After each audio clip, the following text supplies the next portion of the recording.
Hi there everyone, welcome to this tutorial for the ukulele play-alongs of Back in the Saddle Again, as recorded by Gene Autry.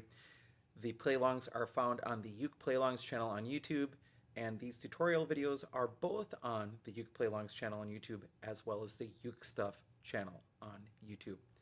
What we're going to do in this video is three things. First of all, I'll talk about the chords you need for GCEA soprano concert tenor ukulele. Then we'll talk about the chords you need for DGBE baritone ukulele, and then we'll talk about strumming.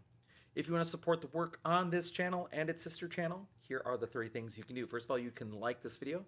Second, you can subscribe to this channel and the sister channel. And third, you can always buy me a cup of coffee to say thank you for making this content at www.buymeacoffee.com/UkeStuff.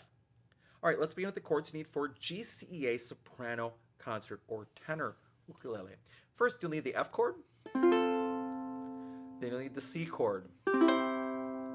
Then you'll need a G7 chord, then a C7 chord, a G chord, and a D7 chord. I often call that a Hawaiian D7 because it doesn't actually have a D in it, but your ear fills in the gap to make it sound like a D7. And those are the 6 chords you need to play Back in the Saddle Again on GCEA soprano concert or tenor ukulele. Now let's look at baritone. All right, on baritone ukulele, first of all, we're going to need an F chord. Now, do not panic about a bar chord. Here's what we're going to do. We're going to take our first finger and put it right above the first metal fret, pulling against the fretboard this way. Okay, that will give us most of our sound. Then add your thumb for some support, and then add 2 fingers to it. As a side note, it is worth having your ukulele checked for its action, which is the string height above the frets. So if your strings are really tall above the frets and they've never been adjusted, it can make these first position bar chords or partial bar chords really tricky. And then the other secret is pulling. Then you'll need a C chord. You'll need a G7 chord.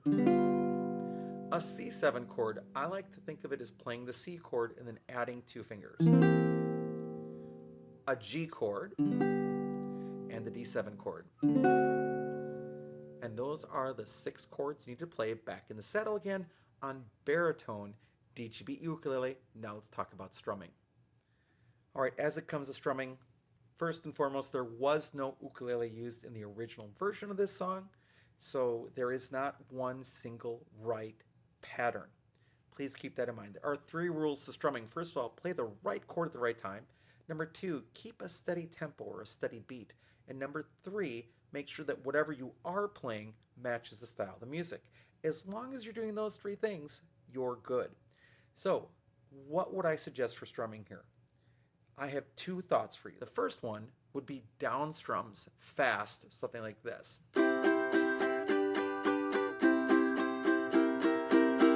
So down, down, down, down, down, down, down, down. That'd be the first thing that would actually match what I'm hearing, what's happening in the music. The second option requires you to do a little picking and a little strumming at the same time. The first thing to do is to pluck between strings 3 and 4. Doesn't matter whether your instrument is high G, low G, baritone, doesn't matter. Pluck string 3, then string 4. And then in between, do a strum. So 3, strum, 4, strum, 3, strum, 4, strum. It's going to sound something like this.